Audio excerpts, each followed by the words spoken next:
केलं आणि जी माहिती मिळते धुळ्यातल्या शासकीय विश्रामगृहात आमदारांच्या अंदाज समितीचं काही एक ते प्रकरण आहे, ज्यात तुम्ही असं म्हटलं तुमच्या ट्विटमध्येही आणि स्थानिक तुमच्या नेत्यांनी आरोप केला जवळपास 5 कोटी हे वाटपासाठी आले होते आणि ते शिवसैनिकांनी पकडून दिले आणि तिथेही आता शासकीय अधिकाऱ्यांची कालपासून इन कॅमेरा संपूर्ण सगळ्या प्रकरणाची माहिती घेतली जाते आहे, पैसे मोजले जात आहेत, असे सगळे आरोप होते। महाराष्ट्रातला भ्रष्टाचार हा कोणत्या थरापर्यंत गेलेला आहे? कोणत्या थरापर्यंत गेला या राज्यातला भ्रष्टाचार? तर विधिमंडळापर्यंत पोहोचला। पवित्र जागा लोकशाहीच्या दृष्टीनं ज्याला आपण मंदिर म्हणतो, लोकशाहीचं, लोकसभा, राज्यसभा, विधानसभा, विधान परिषद, तर या राज्यात देवेंद्र फडणवीस, एकनाथ शिंदे, अजित पवार यांच्या राज्यात हा भ्रष्टाचार या मंदिरापर्यंत पोहोचला, विधानसभेपर्यंत पोहोचला आणि विधानसभेचे अध्यक्ष, राज्याचे मुख्यमंत्री या भ्रष्टाचाराचे मूक समर्थक आहेत। अंदाज समिती, एस्टिमेट कमिटी ज्याला म्हणतात, ही एक अत्यंत महत्वाची विधिमंडळ समिती आहे। म्हणजे शासनाची जी कामं होतात शासनातर्फे ती योग्य प्रकारे नियमानुसार झालीत की नाहीत याचे तपास करणं किंवा याचे साक्षी पुरावे करणं, अशा अनेक कामं त्या कमिटीच्याद्वारे होत असतात। पण ही कमिटी किती भ्रष्ट आहे किंवा या कमिटीचे चेअरमन खास करून अध्यक्ष अर्जुन खोतकर, जे ईडीला घाबरून शिंदे गटात गेले, आमच्याकडेच होते ते, निष्ठेचा आणाभाका फार खायचे। एकनाथ शिंदेला पळून गेला होते उंदीर म्हणणारे हेच गृहस्थ, बरं का, उंदीर आणाभाका निष्ठेच्या घेणारे हे जेव्हा गेले, ईडीला घाबरून गेले, ईडीची कारवाई होते त्यांच्या एका कारखान्यावर, त्यांना अंदाज समितीचं अध्यक्षपद दिलं ते यासाठीच दिलं। काल धुळ्याच्या 102 नंबरच्या विश्रामगृहात त्या खोलीमध्ये 5 ते 5.5 कोटी रुपयाची कॅश गेल्या 3 दिवसापासून जमा झाली। ही अंदाज समिती, त्याचे अध्यक्ष हे धुळ्याच्या दौऱ्यावर होते अशा प्रकारच्या कामांच्या तपासणीसाठी, पण शासकीय कामामध्ये, सार्वजनिक बांधकाम खात्याच्या कामामध्ये, इतर क्षेत्रातल्या कामामध्ये प्रचंड घोटाळे, भ्रष्टाचार, कमी दर्जाची कामं झाल्यामुळे ते प्रकरण काढून या सर्व ठेकेदारांकडून 15 कोटी रुपये गोळा करण्याची जबाबदारी अंदाज समितीच्या अध्यक्षांना द्यायची जबाबदारी ठेकेदाराने घेतली आणि त्यासाठी त्यांनी अंदाज समितीचे ज्या चेअरमनचे जे पीए आहेत पाटील म्हणून त्यांची नियुक्ती केली। 102 नंबरच्या खोलीमध्ये गेल्या 3 दिवसापासून ही रक्कम जमा होत होती, 5.5 कोटी रुपये जमा झाले आणि 10 कोटी पुढल्या 2 दिवसात जमा होणार होते। लक्षात घ्या, 15 कोटी रुपये अंदाज समितीच्या अध्यक्षांना देण्याचा सौदा झाला होता। 15 कोटी रुपये मी फार जबाबदारीनं सांगतोय, 5.5 कोटी रुपये जमा झाले आहेत, 10 कोटी रुपये पुढल्या 2 दिवसात जमा होणार आहेत, नाहीतर सर्व ठेकेदारांना ब्लॅकलिस्टमध्ये टाकण्याची धमकी अर्जुन खोतकरांनी दिली। सर्व ठेकेदारांना ब्लॅकलिस्टमध्ये टाकून त्यांच्यावरती गुन्हे दाखल करण्याची शिफारस मी करीन, अशी धमकी अर्जुन खोतकर यांनी दिली। त्यानंतर पैसे जमा व्हायला सुरुवात झाली। हे राज्य कुठे चाललंय? शिवसेनेचे धुळ्यातले आमचे प्रमुख नेते अनिल गोटे, माजी आमदार, आणि शिवसैनिकांच्या कानावर ही गोष्ट गेली। खरं म्हणजे गोटे साहेबांचे आभार मानले पाहिजे, ते नेहमी लढत असतात। गोटे साहेबांनी शिवसैनिकांसह विश्रामगृहावर धडक मारली, तेव्हा 102 मधले जे लोक होते, गोटे आणि शिवसैनिक येत आहेत हे कळल्यावर घाईघाईनं टाळ्या लावून पळून गेले। आमची अशी मागणी होती शिवसेनेची, जिल्हाधिकारी, जिल्ह्याचे पोलीस प्रमुख, अँटी करप्शन ब्युरो जे आहे जिल्हा त्याचे प्रमुख यांनी येऊन ही खोली उघडावी, त्याचा पंचनामा करावा आणि संबंधित जे लोक आहेत त्यांच्यावर कारवाई व्हावी. 4 तास 5 तास अनिल गोटे आणि शिवसेने तिथे ठिया मांडून बसले, तरीही ना पोलीस आले ना जिल्हाधिकारी आले. जे आमच्यावर खोटे गुन्हे दाखल करतात, EOW, ED, त्यांचं काम आहे. एवढी मोठी रक्कम 5 लाखासाठी तुम्ही गुन्हे दाखल करता ना. शेवटी लोकांचा आणि आमच्या शिवसैनिकांचा दबाव वाढल्यावर हे सगळे लोक आले, त्यातले टाळ उघडलं आणि अजून पैशाची मोजणी सुरू आहे. बाकी लोक फरार आहेत. आता फक्त अंदाज समितीचे अध्यक्ष फरार झाले आहेत का ते पाहावं लागेल. आता सगळे काखा वर करतील, तो मी नव्हेच. पण हे 15 कोटी रुपये शिंदे गटाच्या जालन्याचे आमदार खोतकर यांना देण्यासाठीच जमा झाले, हे सांगायला आता ब्रह्मदेवाची गरज नाही. त्यांना वाचवण्याचे प्रयत्न सुरू आहेत. खरं म्हणजे ज्यांच्या नावावर ही खोली होती त्यांच्यावर गुन्हा दाखल करून हे संपूर्ण प्रकरण ED आणि CBIकडे देण्याची गरज आहे. गेल्या वर्षभरात आणि त्याच्या आधीच्या 2.5 वर्षात अंदाज समितीच्या कुठे कुठे कशा कशा बैठका झाल्या आणि ह्या पद्धतीने कसे पैसे जमा झाले. आतापर्यंत अंदाज समितीच्या अध्यक्षानं 100 कोटीच्या वर पैसे जमा केल्याची माझ्याकडे माहिती आहे. हे आमचं राज्य आहे. फडणवीसांच्या काळातलं हे आमचं राज्य आहे. एकनाथ शिंदेंच्या काळातलं हे आमचं राज्य आहे. वित्तमंत्री अजित पवारांच्या काळातलं हे आमच्या महाराष्ट्राची अवस्था आहे. अंदाज समितीचे अध्यक्ष पैसे गोळा करतात, कोट्यावधी रुपये. विश्रामगृहात पैसे जमा केले जातात. गुन्ह्याचं ठिकाण सरकारी जागा. ही अवस्था या राज्याची. काय करतात गृहमंत्री देवेंद्र फडणवीस? त्यांच्या गृह खात्याच्या अंतर्गतच लाचलुचपत प्रतिबंधक विभाग आहे ना, लाचलुचपत प्रतिबंधक. मग हे लाचलुचपत प्रतिबंधक फक्त तुमच्या राजकीय विरोधकांसाठी वापरणार? इतरांचं काय? अर्जुन खोतकरांचं काय? अटक करताय? अटक करा, गुन्हा दाखल करा. जर तुम्ही खरे असाल, सच्चे असाल, तर या प्रकरणात गुन्हा दाखल होणं गरजेचं आहे, बरं का. तुम्ही स्वतः भ्रष्टाचारांना सडलेले असल्यामुळे तुम्हाला या गोष्टी दिसत नाहीत आणि तुम्ही भ्रष्टाचारांना वाचवताय. कारण तुमचं सरकार हे या दलदलीतून निर्माण झालंय भ्रष्टाचाराच्या.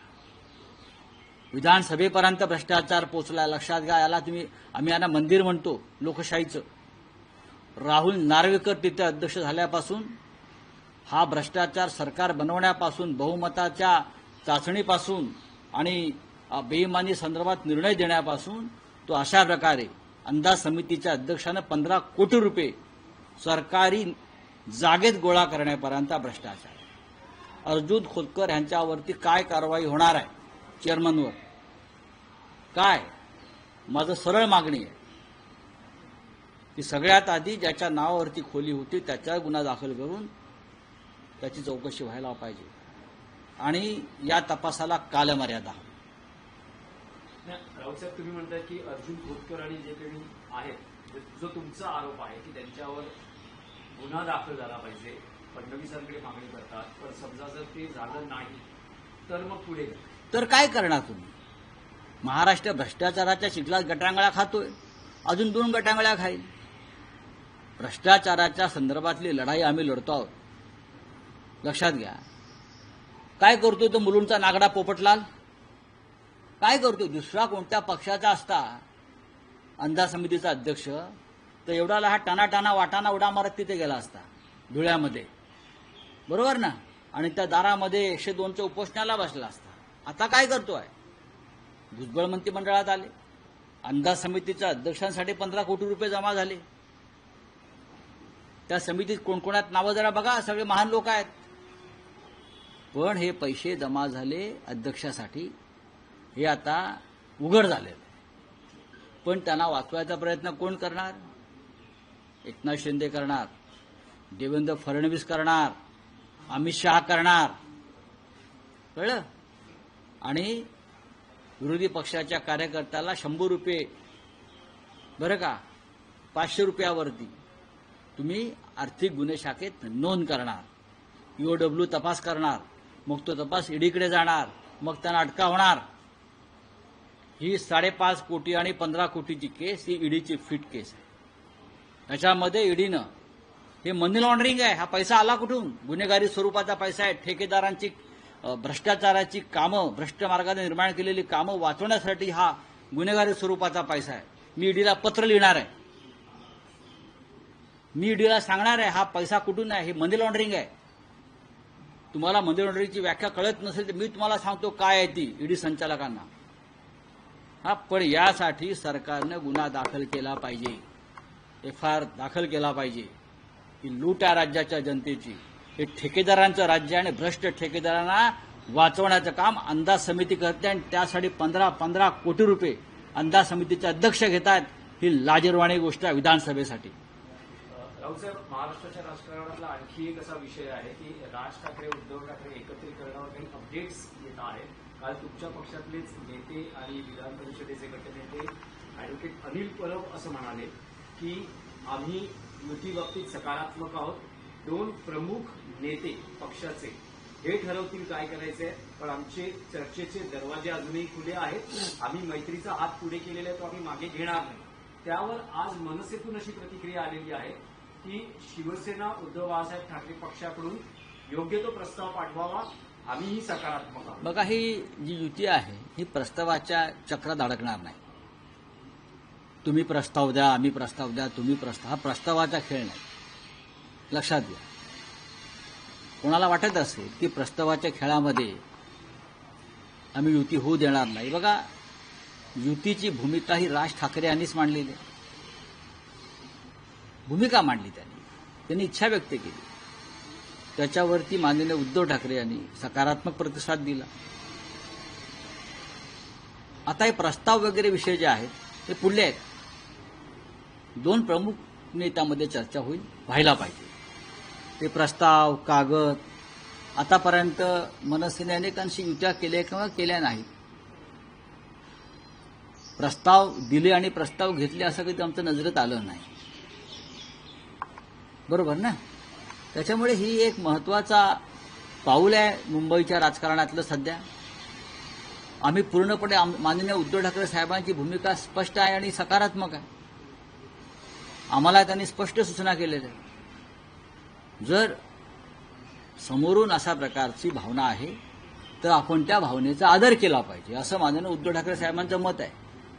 जर राज ठाकरे किंवा त्यांच्या पक्षाने अशा प्रकारे एक भूमिका मांडलेली आहे तर आपल्याला या क्षणी कोणत्याही प्रकारे नकारात्मक भूमिका न घेता आपण त्याकडे महाराष्ट्र, मराठी माणूस आणि मुंबईच्या हितासाठी सकारात्मक पाहणं गरजेचं आहे, असा एक भव्य विचार माननीय उद्धव ठाकरे साहेबांनी आमच्यासमोर मांडलेला आहे आणि तो योग्य आहे. त्याच्यामध्ये एक कागदी प्रस्ताव, ठराव, डराव, बरं का, हे येत नाही.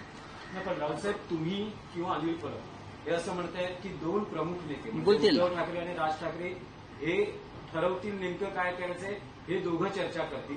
पण हे सगळं कधी सुरू होईल ना सुरू, आणि सुरुवात कोणाकडून होईल? बघा सुरुवात कोणाकडून, बघा 2 भाऊ आहेत आणि 2 नेतेही आहेत. योग्य वेळी आम्ही त्या संदर्भात तुम्हाला कल्पना देऊ. बघा, पहलगामला 1 महिना झाला, पुलगावला 5 वर्ष होऊन गेली. दोन्ही घटनांमधले नराधम अजूनही मोकळे आहेत. अमित शहा हवेत बंदुकीचे बार उडवत आहेत. याला मारलं, त्याला मारलं, याला खतम केलं, याला धमकी दिली. ऑपरेशन सिंदूर यशस्वी झालं. ते यशस्वी झालं म्हणून 50 खासदारांना परदेशात पाठवलं.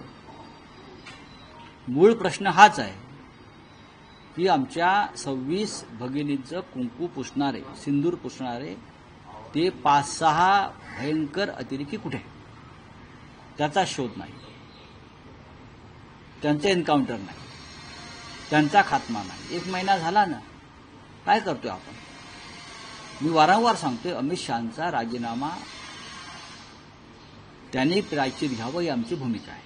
राऊत साहेब, आता जी एक ताजी अपडेट आहे. आता तुम्ही जे अर्जुन खोतकरांवर आरोप केलेले आहेत ते सगळे आरोप त्यांनी फेटाळलेले आहेत. त्यांचं असं म्हणणं आहे की हा माझा बदनामी करण्याचा अजिबात बदनामी नाही, अजिबात बदनामी नाही.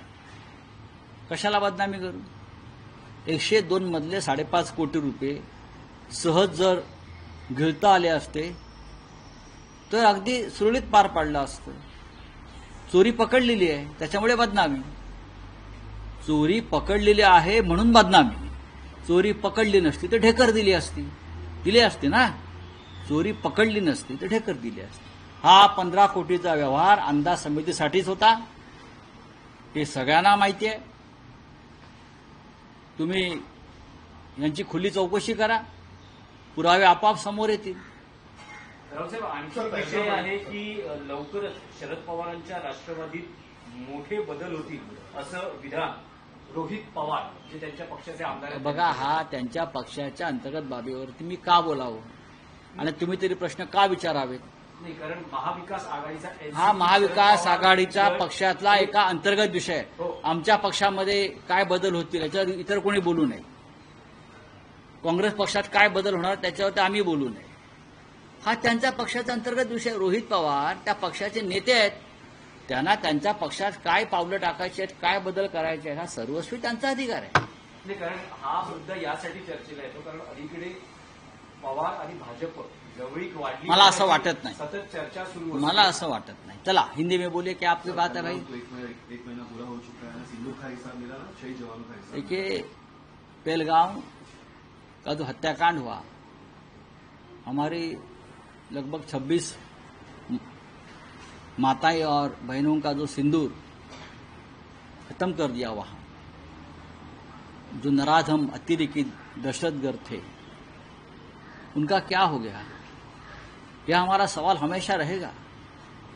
आपने पहले युद्ध किया, आपने फिर सीजफायर किया, प्रेसिडेंट ट्रम्प आया बीच में, आपने 50-60 सांसदों को विदेश यात्रा पर भेज दिया.